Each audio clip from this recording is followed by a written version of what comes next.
이 대제사장들과 서기관들이 예수님을 공회로 끌어들입니다. 이제 공회에서 있었던 사건이 오늘 본문입니다. 근데 공회에 오기 전에 63절 보니까 희롱을 당하고 예수님 맞으시죠. 이런 과정을 겪고 그리고 공회로 끌려오게 됩니다. 공회는 어디냐면 유대 최고의 사법기관이면서 행정기관이면서 입법기관이에요. 그리고 거기서 첫 번째로 이런 질문을 받습니다. 네가 그리스도냐라는 질문을 받습니다. 그때 예수님이 네가 그리스도냐라는 질문을 하니까 이렇게 대답하십니다. 67절에 이렇게 대답하시죠. 내가 말할지라도 너희가 믿지 아니할 거 아니냐. 그리고 이렇게 얘기를 하셔요. 69절에 보니까 그러나 이제부터는 인자가 하나님의 권능의 우편에 앉아 있으리라. 하나님 우편, 그 우편은 하나님의 권능의 자리잖아요. 그래서 이렇게 질문합니다. 그럼 네가 하나님의 아들이냐라는 거예요. 그때 예수님께서 이렇게 답변하십니다. 너희들이 내가 그라고 말하고 있느니라.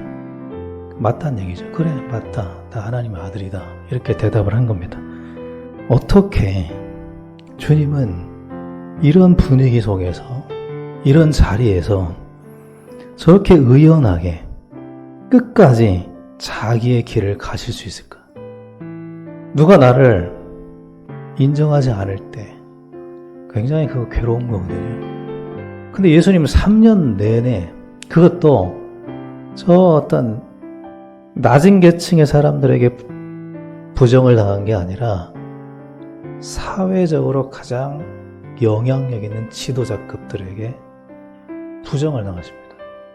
그 정도 되면 사실은 자기 길을 간다는 게 어렵거든요. 근데 어떻게 그 부정당함 속에서 그 길을 가셔요. 그리스도라는 것을 부정하고 경멸하는, 그를 유죄로 판결하는 이 법정에서 나는 그리스도다. 그리고 나는 하나님의 아들이다. 이걸 의연하게 저항도 안 하셔요. 근데 주님이 가신 발자취는 우리가 따라가야 될 길이잖아요. 그때 세상은 우리를 부정합니다. 그런 현장으로 들어가는 겁니다, 우리가.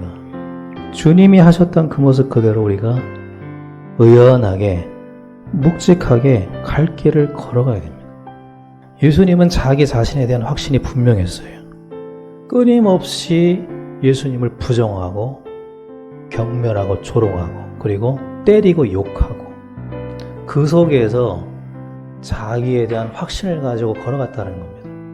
우리가 하나님의 자녀거든요. 그런데 내가 하나님의 자녀라는 이 확신을 가지고 인생 끝까지 묵직하게 묵묵하고 의연하게 걸어간다는 것은 쉬운 게 아닙니다. 왜냐하면 상황이 그걸 부정하거든요. 현실이 부정할 때가 많습니다.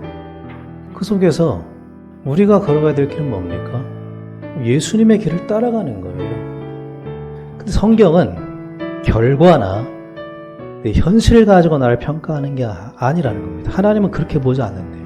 하나님이 우리를 부르실 때 너라고 부르시거든요. 너. 이 너라고 부르실 때 그 너라는 단어가 히브리어로 아타흐입니다. 근데 그 아타가 에트라는 말이거든요. 근데 그 에트라는 말의 뜻이 의미가 뭐냐면 본질이라는 말이에요. 하나님이 너라고 하실 때 우리의 껍데기를 보시는 게 아니라 우리의 중심 본질을 보신다는 겁니다. 우리는 하나님의 형상을 닮은 하나님의 자녀라는 겁니다. 주변에서 우리를 뭐라고 평가하더라도 우리 안에 있는 본질인 하나님의 자녀라는 그 정체성은 훼손되지 않잖아요. 예수님은 그걸 알고 계셨어요. 하나님 우리를 부르실 때 사람들이 우리를 평가하는 그 평가를 가지고 우리를 부르시는 게 아니라 넌 내 아들이야. 본질을 가지고 부르신다는 겁니다. 믿음의 결과가 우리 인생의 치유일 수도 있습니다. 그러나 믿음의 결과가 죽음일 수도 있어요. 예수님도 너무나 큰 믿음을 가지고 죽으셨어요. 수많은 순교자들이 믿음을 가지고 죽었습니다. 하나님의 뜻이 치우면 치유되는 겁니다. 하나님의 뜻이 죽음이면 죽는 거예요. 하나님의 뜻대로 되는 게 믿음의 결과예요. 하나님의 뜻대로 될 줄 믿습니다. 그게 믿음이에요. 그 믿음 안에는 어떤 믿음이 포함되어 있는 줄 아십니까? 하나님의 뜻이 가장 좋습니다라는 믿음이 들어있습니다. 하나님의 뜻대로 되는 게 진짜 믿음의 결과죠. 여러분의 가정이 하나님 뜻대로 되길 바랍니다.